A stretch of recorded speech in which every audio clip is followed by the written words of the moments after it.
think to myself, what a wonderful world.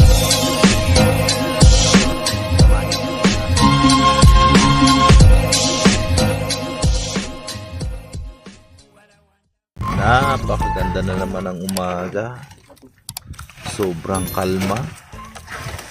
Ayan, nandito kami ni Robert ngayon naglatag ng lambat sa kanto ng Bahura sa 18 pa ang lalim. Tapos yung aming nalambat ay 7.5 by 0 by 5 by 50. Ayan, 50 mata yung taas niyan. Ito na yung mga huli naming isda. Ito pala yung nasasampa. Ayan, may bisuko pang kasunod. Yun, may darag-darag na naman. So, ganun lang talaga yung life namin. Kagabi nga nangisda kami sa nangawil kami ng mga isdang torsilyo, but suddenly, so very very sad news. Di lang ang huli namin nasa 1 kilo. Sa bagay subok lang naman yun. So, buraw at darag-darag pa lang. Uy, may kalapato na pala oh. Yun, kalapato. Pati darag-darag nilalapa. So, napaganda ng namin kagabi, napaganda ng pangawil kagabi dahil doon na kami nagluto sa bangka ng isda, kumain ng hapunan. Naka-experience tayo sa pangawil ng pero ang gusto namin ma-experience yung yung mga malalaking isda. Si Robert lang yung madaming huli kagabi na torsilyo. Ang huli ko naman kagabi pating 1 pirasong bisog. Tapos karamihan huli ni Robert yung isdang kini, yung parang yung dumidikit sa mga likod ng pating.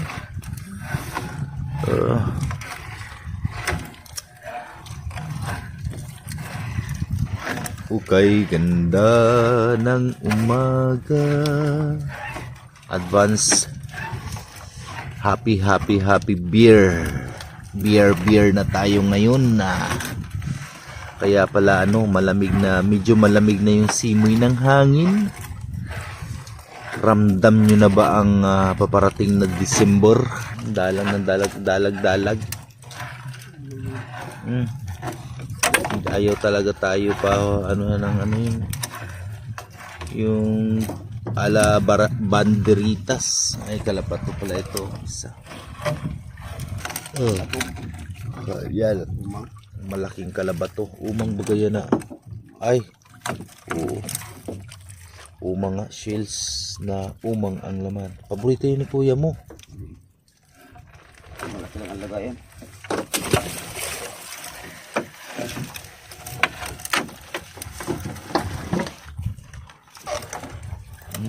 Yun, ganyan sana.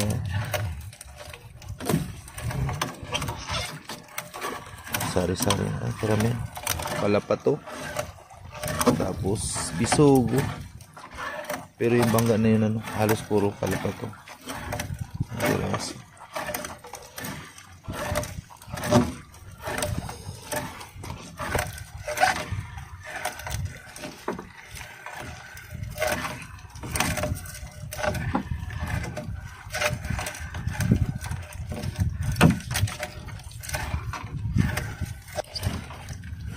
Dinadalangan na talaga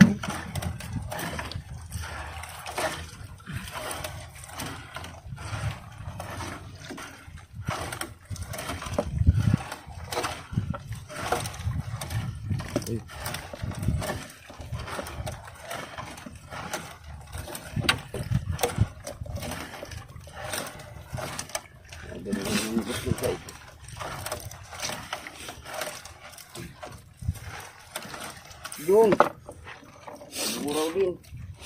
Isang piraso lang naman. Buraw. Santat.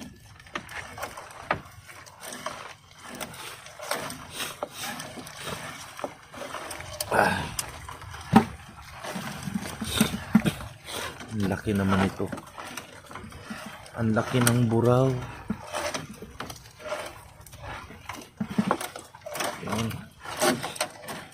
Nakaisang piraso rin buraw.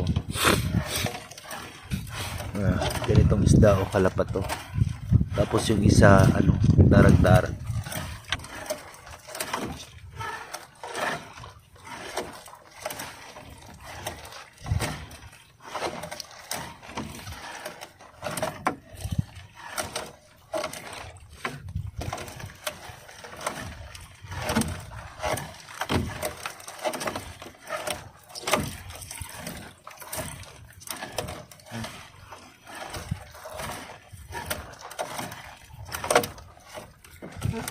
Ay. Ang dami ho.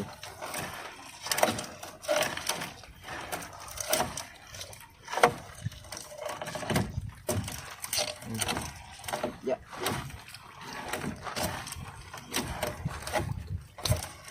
Salit na hindi ka mamatay. Just become. Ay, giray.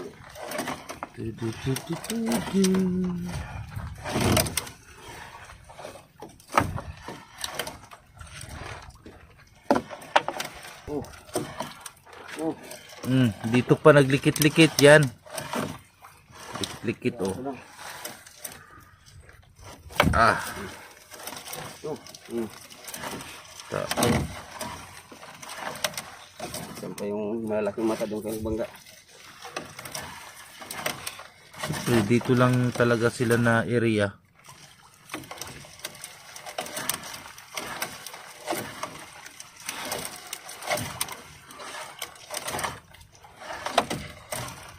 Suno kasi yung hanap buhay dyan sa isla na yan. Walang nag-ano. Naglalambat man dyan pero bihira. Wala nga nagapangawil ng ano dyan sa mga baho-bahura. Hindi pa naplik. Walang nagapanaplik no?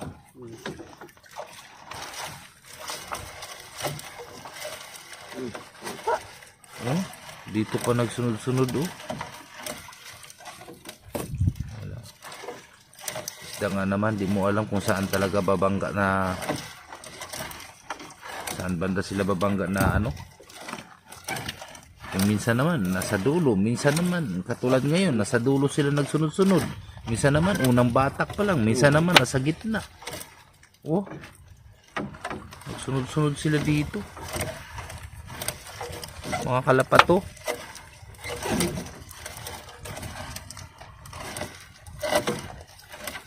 Sana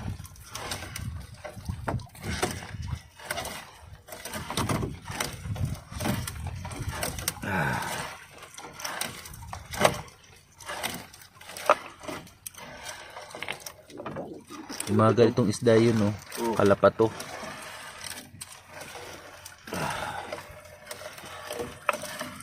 Oh, yan oh. Kalapato, yan. Parang nagalugad mo yan sa ano, parang na Dapat sa buray. hindi yung parang na ano, nahila.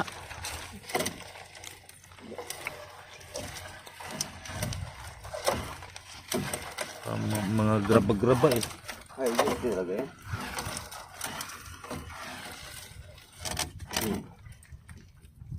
Yun no, ito yung mga isda na yun oh, nagsunod-sunod yung bangga dito sa ano, malapit na sa dulo. Yun pa oh, ayan yung badlon. Kung asa pa ito mo, ito sila nagsagunson. Ito badlon, isdang badlon ito. Ganito kalaking kalapato. Diba? Lalaki na nila oh.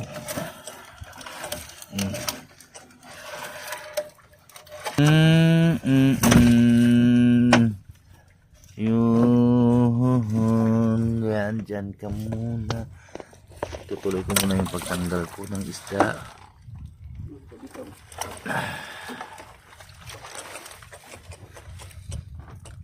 Siguro. Saan?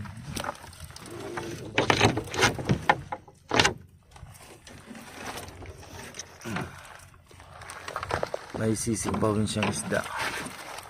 Kung anong isda yan. Bumitaw?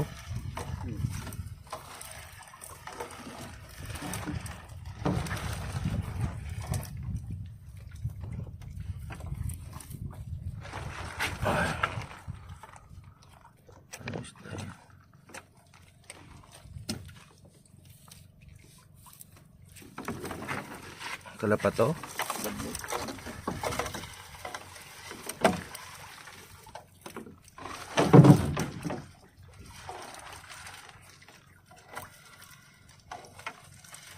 Buhay pa?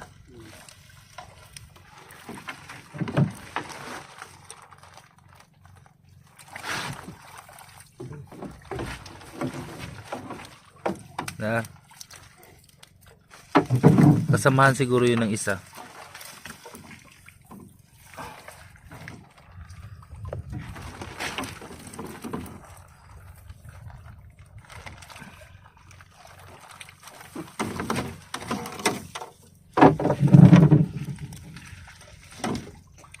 Ay, tapos na pala.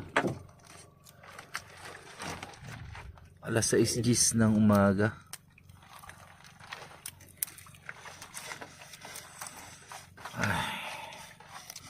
Kahit pa paano, nakadali-dali tayo ng isda dito sa pinakadulo ng lambat. Kasi yung mga unang batak, madalang yung bangga.